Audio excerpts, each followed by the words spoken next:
जानकी जीवन स्मरण जय जय राम पार्वती पते हर हर महादेव पुंडलीक वरदारी विठ्ठल श्री अनंत कोटी ब्रह्मांड नायक राजाधिराज सच्चिदानंद सद्गुरु श्री ब्रह्मचैतन्य महाराज की जय।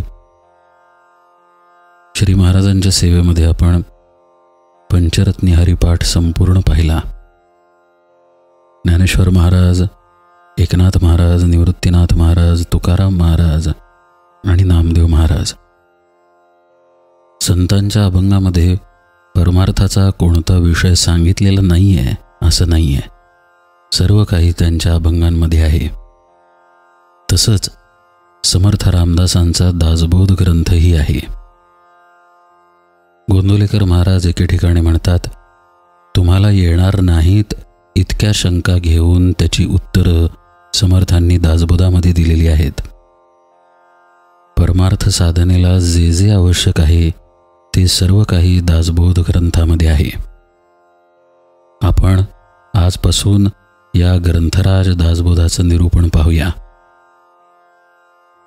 दासबोधामध्ये 20 दशक आहेत आणि प्रत्येक दशकामध्ये 10 समास आहेत। या विस्तृत ग्रंथामध्ये समर्थ रामदास अनेक विषयांबद्दल बोलतात, पण मुख्यतः त्यांचं बोलणं किंवा त्यांच्या सांगण्याची मध्यवर्ती कल्पना अध्यात्म आणि परमार्थ साधन ही आहे। गेल्या काही वर्षांमध्ये किंवा आजकाल सुद्धा दासबोध वेगवेगळ्या पद्धतीनं लोक सांगतात। मॅनेजमेंट म्हणा, पैसे कसे कमवायचे म्हणा, धंदा कसा करायचा म्हणा, वगैरे वगैरे दासबोधामध्ये कसं समर्थांनी सांगितलंय अशा पद्धतीची लेक्चर सुद्धा होतात। कोणावर टीका करण्याचा उद्देश नाही, पण मुळात समर्थांनी दासबोध का सांगितला हे बघणं महत्त्वाचं आहे। ग्रंथाचं नावच पहा, दासबोध। जो दास होतो त्याला ज्याचा बोध होतो किंवा दास होण्यासाठीचा बोध ज्यामध्ये आहे असा दासबोध आहे। हे सांगत असताना समर्थ रामदासांनी प्रपंचाला उद्देशून काही गोष्टींचा उल्लेख केलेला आहे, जसं की कसं असावं, कसं वागावं, एवढंच काय कसं हस्ताक्षर असावं हे सुद्धा समर्थ रामदास सांगतात। पण तो या ग्रंथाचा हेतू नाही, मूळ उद्देश नाही। मूळ उद्देश या ग्रंथाचा त्यांनी पहिल्या दशकाच्या पहिल्या समासात अगदी स्पष्टपणे सांगितलाय आणि या समासापासूनच आपण निरूपणाला सुरुवात करणार आहे। अर्थात पहिल्या दशकातील पहिला समास यांनी निरूपणाला सुरुवात होणं स्वाभाविक आहे, पण ते वेगळेपणानं सांगण्याचं कारण असं की आपण सलग दासबोध बघणार नाही, कारण आपल्याला परमार्थ साधनेसाठी, अध्यात्म साधनेसाठी, आत्मज्ञान प्राप्तीसाठी समर्थ रामदास काय काय सांगतात हे प्रामुख्यानं बघायचं आहे, कारण या ग्रंथाचा मुख्य हेतूच तो आहे। आता पहिला दशक पहिला समासच पहा।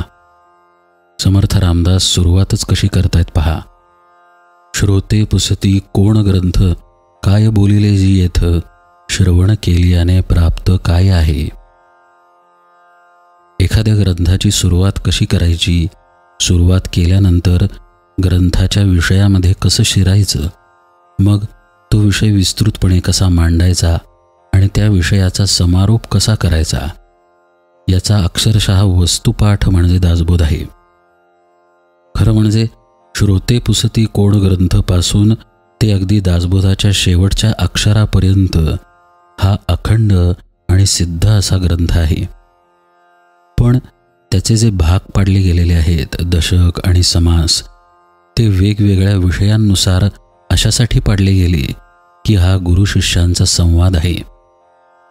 गुरु हा शिष्याची उत्तरे देण्यासाठीच आहे, किंबहुना शिष्याला कुठलाही प्रश्न राहणार नाही या अवस्थेपर्यंत शिष्यानं जावं यासाठीच गुरु आहे। मग गुरु आणि शिष्यामध्ये संवाद तरी का होतो आणि केव्हा होतो? तो संवाद तेव्हाच होतो जेव्हा शिष्याचा गुरुवरती विश्वास असतो, पूर्ण भक्ती आणि श्रद्धा असते। अन्यथा शिष्य विचारायलाही काही जाणार नाही आणि अर्धवट भक्तीने किंवा अर्धवट विश्वासाने विचारलेल्या प्रश्नांना गुरु उत्तरही देणार नाही। इथे शिष्य प्रश्नही विचारत आहे आणि गुरु उत्तरेही देत आहेत. एकूण काय, हा एक प्रकारचा संवाद आहे. आता हा संवाद आध्यात्मिक आहे, पारमार्थिक साधनेबद्दलचा आहे, हे मगाशीच आपण उघडपणे बघितलं. आपण नंतर निरूपणामध्ये पाहूच की समर्थही ते स्पष्टपणे सांगत आहेत की हा पारमार्थिक ग्रंथच आहे, आत्मज्ञान प्राप्तीचाच ग्रंथ आहे. आता समजा एकच विषय दोघांच्या आवडीचा आहे, तर अशा विषयी बोलत असताना कसे कसे विषय निघत जातील आणि प्रत्येक विषयातून काय काय प्रश्न समोर येतील शिष्याच्या, हे काही सांगता येत नाही. मग कधीकधी शिष्य प्रश्न विचारतो, तर कधीकधी सद्गुरू शिष्य काय विचारेल हे गृहीत धरून उत्तरेही देतात. अशा रीतीने हा ग्रंथ हळूहळू उलगडत जातो आणि म्हणून बरेच विषय बऱ्याचदा या ग्रंथामध्ये आलेले दिसतात. पण काही विषयांची खोली वेगवेगळ्या ठिकाणी वेगवेगळ्या स्वरूपाची आहे. ग्रंथाची सुरुवात करताना समर्थ रामदास अगदी स्पष्टपणे सांगतायत की तुम्ही जर विचारलं की हा कसला ग्रंथ आहे आणि कुठला ग्रंथ आहे आणि याचं फळ काय, तर आत्ताच सांगतो, अशा पद्धतीनं त्यांनी सुरुवात केलेली आहे.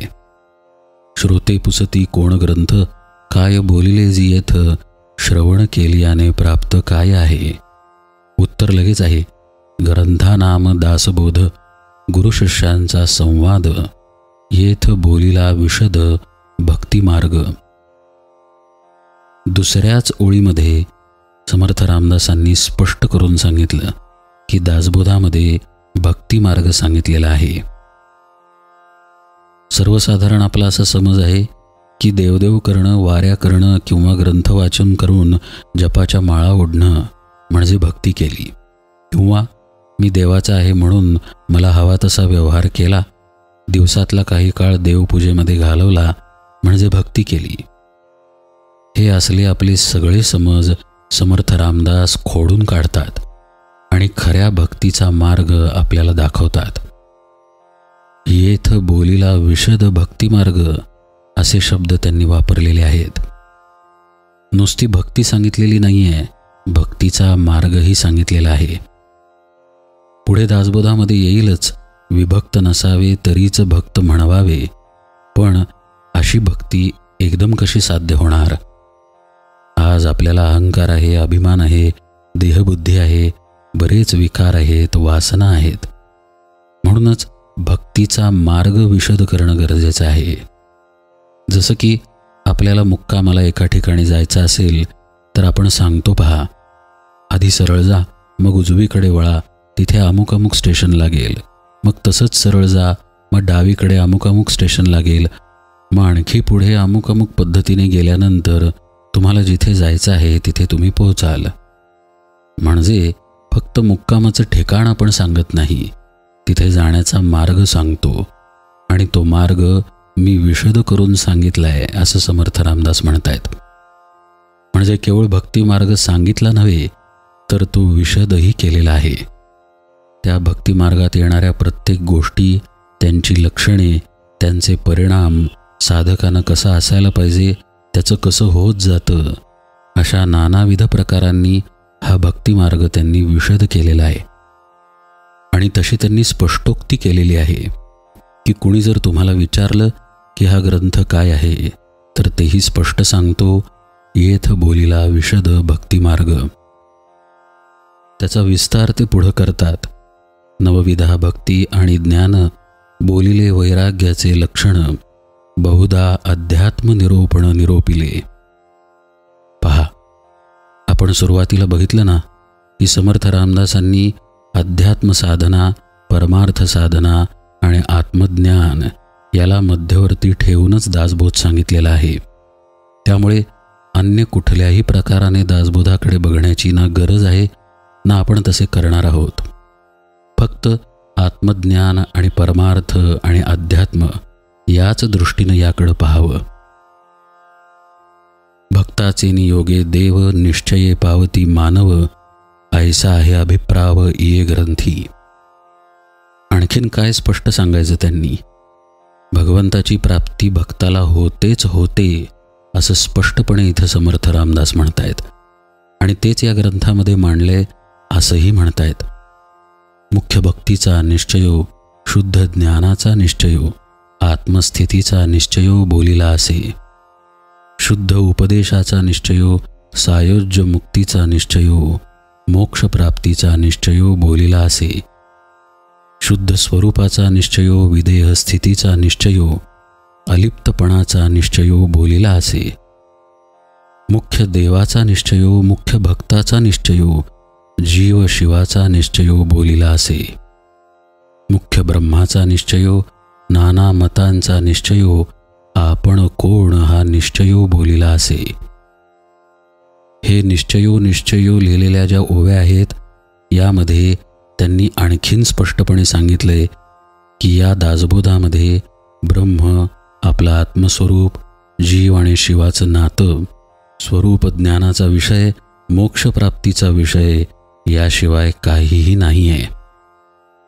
आता कसं लिहावं, कसं झोपावं, चोरी करू नये, खरं बोलावं, अशा गोष्टी पण समर्थ रामदासांनी सांगितलेल्या आहेत. पण त्या विषयाच्या ओघामध्ये सांगितलेल्या आहेत.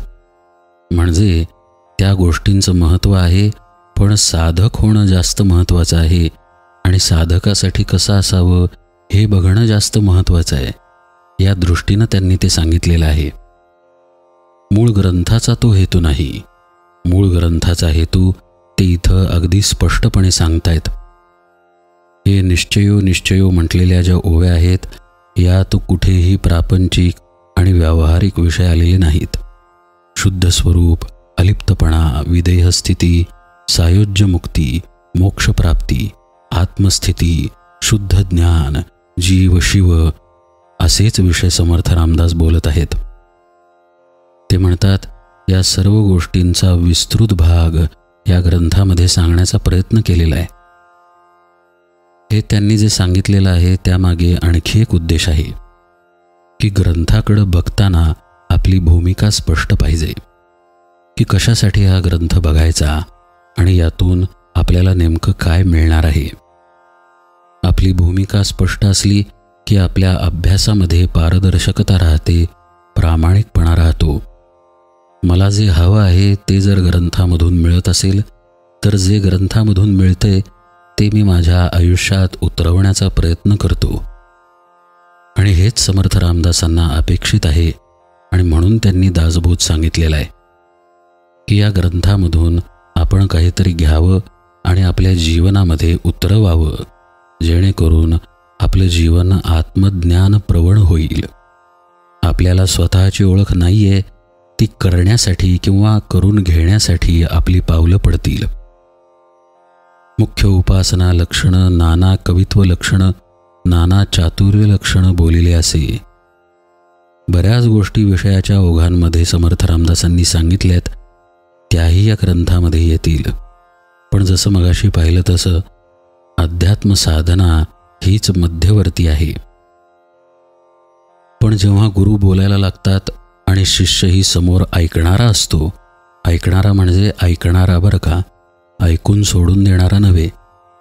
आपण व्यवहारात म्हणतो पहा, तो माझं ऐकत नाही. आपलं सांगणं त्यानं कानाने ऐकलेलं असतं पण ते कृतीत आणलेलं नसतं. जेव्हा ते तो कृतीत आणतो त्यावेळी आपण म्हणतो की त्यानं माझं ऐकलं. असं ऐकणारा शिष्य जर समोर असेल आणि समर्थ सद्गुरू जर उपदेश करत असतील तर अध्यात्माच्या विषयाच्या ओघात नाना गोष्टींचं विवरण केलं जातं. तेच इथं समर्थ सांगतायत. मायोद्भवाचे लक्षणं, पंचभूतांचे लक्षणं, कर्ता कोण हे लक्षण बोलिले असे. नाना कीत निवारिले, नाना संशयो छेदिले, नाना आशंका फेडिले, नाना प्रश्न ऐसे बहुधा निरोपिले, ग्रंथ गर्भी जे बोलिले ते अवघेचे अनुवादिले, न वचे की कदा. तथापि अवघा दासबोध दशक फोडून केला विशद, जे जे दशकीचा अनुवाद ते ते दशकी बोलिला. स्पष्टपणे समर्थ रामदास ग्रंथाची कल्पना, ग्रंथाची मांडणी, ग्रंथाचा हेतू हे सगळं काही विस्तृतपणे सांगतायत. आपलं दुर्दैव हे आहे की आपण हे ग्रंथ अभ्यासले नाही आहेत. अर्थात पुष्कळांनी अभ्यासले असतीलही, पण ज्याला परमार्थ साधना करायची आहे त्यांनी तरी निदान ज्ञानेश्वरी, दासबोध या ग्रंथांकडे दुर्लक्ष करून चालणार नाही. या ग्रंथांमध्ये केवळ उपदेशच आहे असा भाग नाही आहे. या ग्रंथांमध्ये मार्गदर्शन आहे. या ग्रंथांमध्ये आपल्या चुका दाखवलेल्या आहेत, आपल्याला मार्ग दाखवलेला आहे. दासबोध, ज्ञानेश्वरी, तुकाराम महाराजांची गाथा अशा गोष्टींचं ज्याचं परिशीलन आहे त्या व्यक्तीची अध्यात्म मार्गामध्ये, परमार्थ मार्गामध्ये फसवणूक होणे केवळ अशक्य आहे. या ग्रंथांकडे अत्यंत भक्तिभावानं, श्रद्धेनं आणि सखोलतेनं बघणं गरजेचं आहे. समर्थ रामदास पुढे म्हणतात, नाना ग्रंथांच्या समती, उपनिषदे, वेदांत, श्रुती आणि मुख्य आत्मप्रचिती शास्त्री सहित नाना समती अन्वये म्हणून मिथ्या म्हणता न ये, तथापि हे अनुभवासी ये प्रत्यक्ष आता. मत्सरे यासी मिथ्या म्हणती, तरी अवघेची ग्रंथ उच्छेदती, नाना ग्रंथांच्या समती भगवद वाक्ये. समर्थ म्हणतायत की पुराव्यासहित हा ग्रंथ जणू लिहिलेला आहे. आता जिथे भगवंताच्या वचनांचाच आधार घेतलेला आहे त्या ग्रंथाला खोटं तरी का म्हणावं? तरी जे कोणी खोटं म्हणतील ते मत्सरानं म्हणतायत असं अगदी परखडपणे समर्थ रामदास म्हणतात. काय काय हा ग्रंथ लिहिताना समर्थ रामदासांनी पाहिलं आहे ते बघा. शिवगीता, रामगीता, गुरुगीता, गर्भगीता, उत्तरगीता, अवधूत गीता, वेद आणि वेदांत, भगवद्गीता, ब्रह्मगीता, हंसगीता, पांडवगीता, गणेशगीता, यमगीता, उपनिषदे, भागवत इत्यादिक नाना ग्रंथ समतीस बोलिले येथ, भगवद वाक्य यथार्थ निश्चयेसी. भगवद्वचनी अविश्वासे, ऐसा कोण पतित असे, भगवद वाक्या विरहित नसे बोलणे येथीचे. आता भगवंतांची जी वाक्य आहेत, जी वेदांमध्ये, उपनिषदांमध्ये आहेत, भगवद्गीतेमध्ये आहेत, त्याच्या आधारानं मी हे सांगतोय. पण तुमचा मुळात त्याच्यावरतीच विश्वास नसेल तर त्याला काही इलाज नाही. म्हणजे किमान भगवद्गीतेवर तरी, वेदांवर तरी, उपनिषदांवर तरी विश्वास हवा. ही कमीत कमी पात्रता पाहिजे जर दासबोध श्रद्धेनं श्रवण करायचं आहे. आम्हाला हे पटतच नाही, आम्ही हे मानणारच नाही असं अभिमानाचं बोलणं चालणार नाही. काही गोष्टी मान्य असतील, पटत असतील आणि काही गोष्टींवर विश्वास असेल तर आध्यात्मिक साधनेच्या खोलात शिरता येईल. मला भगवद्गीताच मान्य नाही असं जो म्हणेल त्याच्यासमोर आपण बोलणार तरी काय? समर्थ रामदास म्हणतायत, भगवद्वचनी अविश्वासे, ऐसा कोण पतित असे, भगवद वाक्या विरहित नसे बोलणे येथीचे. भगवंताच्या वाक्याशिवाय किंवा भगवंताच्या वाक्यांच्या आधाराशिवाय इथे काहीही सांगितलं गेलेलं नाही आहे हे स्पष्टपणे ते सांगतायत. एक लक्षात घ्या, एवढं सगळं वारंवार सांगण्याचा हेतू हाच आहे की ग्रंथ किती अप्रतिम पद्धतीनं रचलेला आहे आणि या ग्रंथामध्ये आपलं समाधान होणार आहे हा विश्वास अंतर्यामी प्रगट व्हावा. एखाद्या गोष्टीवर विश्वास नसेल, श्रद्धा नसेल तर त्या गोष्टीमधून, त्या ग्रंथामधून आपल्या साधनेच्या दृष्टीनं आपल्याला काही उचलता येत नाही. तो विश्वास आपला बसावा म्हणून समर्थ रामदास खात्रीपूर्वक सांगतायत की यामध्ये भगवद वाक्याव्यतिरिक्त काहीही नाही आहे. पूर्ण ग्रंथ पाहिल्याविणं उगाच ठेवी जो दूषण, तो दुरात्मा दुराभिमान मत्सरे करी, असं पण समर्थ रामदास अगदी कडकपणे सांगतात. अभिमाने उठे मत्सर, मत्सरे ये तिरस्कार, पुढे क्रोधाचा विकार प्रबळे बळे. त्यांनी क्रमच दिलाय की अभिमानामुळे मत्सर येतो, मत्सरामुळे तिरस्कार येतो आणि मग पुढे क्रोध येतो. ऐसा अंतरी नासला, कामक्रोधे खवळला, अहंभावे पालटला प्रत्यक्ष दिसे. कामक्रोधे लाथाडिले, तो कैसा म्हणावा भला, अमृत सेविताची पावला मृत्यू राहो. आता हे जे काही विषय आले आत्ता, म्हणजे अभिमान, मत्सर, काम, क्रोध, हा काही विषय याचा आत्ता संबंध नव्हता. खरं तर समर्थ रामदास ग्रंथ कशा पद्धतीनं आहे हे सांगत होते आपल्याला. पण मध्येच विषय अविश्वासाचा आला. जेव्हा समर्थ रामदास म्हणाले की या ग्रंथांना आधार घेतलेला आहे वेदांचा, उपनिषदांचा, रामगीता, भगवद्गीता इत्यादींचा. आणि जर तुमचा त्यावर विश्वास नसेल तर काही उपयोग नाही. आणि मग तिथून हा विषय क्रोधाकडे गेला, अभिमानाकडे गेला. हेच या ग्रंथामध्ये घडलेलं आहे. कारण हा ग्रंथ गुरु शिष्यांचा संवाद आहे. संवाद जेव्हा घडतो तेव्हा एका विषयातून दुसरा विषय, दुसऱ्यातून तिसरा असं घडत जातं. आणि पर्यायानं खरं पाहता श्रोत्याचाच फायदा होतो, शिष्याचाच फायदा होतो. सद्गुरुमुखातून अलौकिक असं पारमार्थिक ज्ञान त्याला ऐकायला मिळतं. इथं पण विषयाच्या ओघामध्ये समर्थ रामदासांनी सहजपणे जाता जाता अभिमान, मत्सर, तिरस्कार, क्रोध असा क्रम सांगून टाकला. आता ही गोष्ट सुद्धा आपल्याला अंतर्मुख करणारी नाही का? आपण सगळेजण कधी ना कधीतरी क्रोधाला बळी पडतोच. त्यावेळी आपण अंतर्मुख होऊन विचार करावा की कशाचा तिरस्कार केलाय म्हणून क्रोध आलाय. आणि तिरस्कार मत्सरामुळेच घडलेला असणार. आणि मत्सर घडलाय याचा अर्थ माझ्या आत अभिमान आहे. आणि जर आता चोर सापडलाय तर त्याला हकलून द्यावं, हा तरी अभ्यास आपण करू शकतो ना. पुढे समर्थ रामदास एकदम या विषयातून बाहेर येतात आणि शांतपणे म्हणतात, आता असो हे बोलणे, अधिकारासारिखे घेणे, परंतु अभिमान त्यागणे हे उत्तमोत्तम. मागा श्रोती आक्षेपिले, जी ये ग्रंथी काय बोलिले, ते सकळही निरोपिले संकळित मार्गे. आता श्रवण केल्याचे फळ. पहा, आता श्रवण केल्यानं तुम्हाला काय मिळेल तेही समर्थ रामदास सांगतायत. आता श्रवण केल्याचे फळ, क्रिया पालटे तत्काळ, तुटे संशयाचे मूळ एकसरा. पण श्रवण झालं पाहिजे बरं का. मगाशी आपण पाहिलंय ऐकणं म्हणजे काय. मार्ग सापडे सुगम, न लगे साधन दुर्गम, सायोज्य मुक्तीचे वर्म ठाई पडे. पुन्हा एकदा त्यांनी मूळ विषयाकडे गाडी आणली. सायोज्य मुक्ती म्हणजे भगवद रूपच होऊन जाणे, आत्मस्वरूपाकार होऊन जाणे. याचसाठी हा ग्रंथ सांगितलेला आहे. आणि याचंच वर्म तुम्हाला आपोआप कळेल. फक्त श्रवण घडलं पाहिजे. म्हणजे ग्रंथात सांगितलेलं आहे तसं अनुसरलं पाहिजे. नासे अज्ञान दुःख भ्रांती, शीघ्रची येथे ज्ञानप्राप्ती, ऐसी आहे फळश्रुती ये ग्रंथी.